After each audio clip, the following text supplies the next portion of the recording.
Hi friends, welcome to SK Innovations. அனைவருக்கும் இனிய விநாயகர் சதுர்த்தி தின நல்வாழ்த்துக்கள். இன்னைக்கு நம்ம என்ன பார்க்க போறோம்னா சுவையான பால் கேசரி எப்படி பண்ணலாம்னு பார்க்கலாம். இப்போ ஒரு கடாயில 3 ஸ்பூன் அளவுக்கு நெய் விட்டுருக்கேன். நெய் ஓரளவுக்கு சூடாகினதும் அதில் கொஞ்சமா முந்திரி பருப்பு சேர்த்துக்கிறேன். இது ஓரளவுக்கு கலர் சேஞ்ச் ஆக ஆரம்பிச்சதும் இது கூடவே கொஞ்சமா கிஸ்மிஸ் பழங்களை சேர்த்துக்கலாம். இப்போ இது நல்லா வறுபடட்டும். இப்போ பாத்தீங்கன்னா இது நல்லா வறுபட்டுடுச்சு. நம்ம இத தனியா எடுத்து வச்சுக்கலாம். அடுத்து அதே நெய்ல 1 கப் அளவுக்கு ரவை சேர்த்துக்கிறேன்.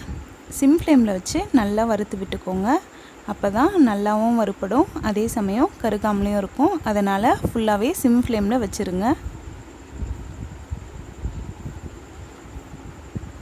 ஒரு 1 மினிட்டுக்கு நீங்க நல்லா நெய்ல இந்த ரவையை வறுத்துக்கோங்க.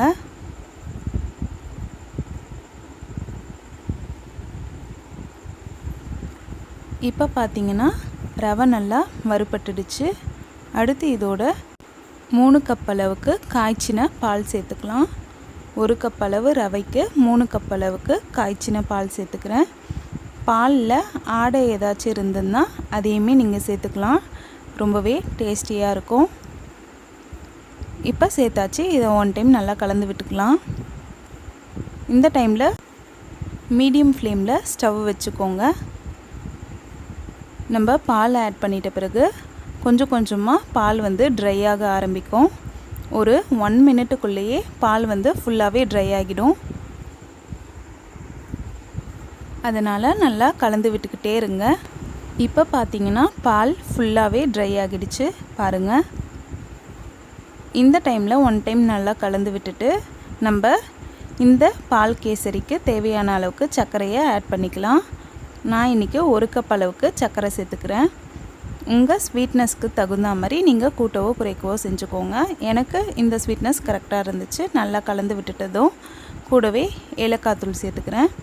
ஏலக்காயில் நாங்கள் சர்க்கரை சேர்த்து பொடி பண்ணி வச்சுருக்கோம். அதனால தான் ஏலக்காய் தூள் ஒயிட் கலரில் இருக்குது. இப்போ நல்லா கலந்து விட்டுக்கிறேன். சர்க்கரை சேர்த்துருக்கிறதுனால நல்லா இலகி வருது. நல்லா கலந்து விட்டுட்டு ஒரு 4 ஸ்பூன் அளவுக்கு நெய் சேர்த்துக்கிறேன். அப்போ தான் கடாயில் நல்லா ஒட்டாமல் வரும். அதே சமயம் வேகிறதுக்கும் நல்லாயிருக்கும்.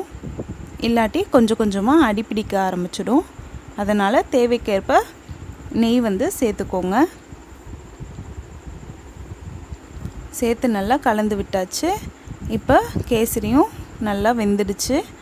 கடைசியாக நம்ம வறுத்து வச்சுருக்க முந்திரி பருப்பும் கிஸ்மிஸ் பழங்களும் ஆட் பண்ணி நல்லா கலந்து விட்டுக்கிறேன்.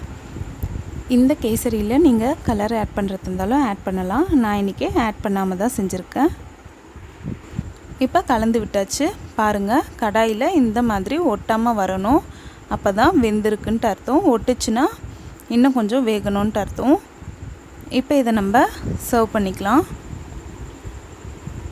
பாருங்கள் ஃப்ரெண்ட்ஸ், இன்றைக்கி சுவையான பால் கேசரி எப்படி பண்ணலான்னு பார்த்தோம். இந்த பால் கேசரியை 1 டைம் செஞ்சிட்டிங்கன்னா கண்டிப்பாக அதோட நார்மல் கேசரி செய்யவே மாட்டிங்க. ஏன்னா இது அவ்வளோ சுவையாக இருக்கும். கண்டிப்பாக எல்லாருக்குமே ரொம்ப பிடிக்கும். கண்டிப்பாக எல்லோரும் ட்ரை பண்ணுங்கள் ஃப்ரெண்ட்ஸ். இந்த வீடியோ உங்களுக்கு பிடிச்சிருந்தால் லைக் பண்ணுங்கள், உங்கள் ஃப்ரெண்ட்ஸோடு ஷேர் பண்ணுங்கள். அண்ட் எப்படி இருந்துச்சுன்னு கமெண்ட் பண்ணுங்கள். நம்ம சேனலை ஃபஸ்ட் டைம் பார்க்குறீங்கன்னா மறக்காமல் சப்ஸ்கிரைப் பண்ணுங்கள். அப்படியே பக்கத்தில் இருக்க பெல் ஐக்கானையும் கிளிக் பண்ணிக்கோங்க. அப்போ தான் நான் அப்லோட் பண்ணுற ஒவ்வொரு வீடியோ உங்களுக்கு நோட்டிஃபிகேஷனில் சேரும். இதே மாதிரி நாளைக்கு இன்னொரு யூஸ்ஃபுல்லான வீடியோ பார்க்கலாம். தேங்க்ஸ் ஃபார் வாட்சிங் ஃப்ரெண்ட்ஸ்.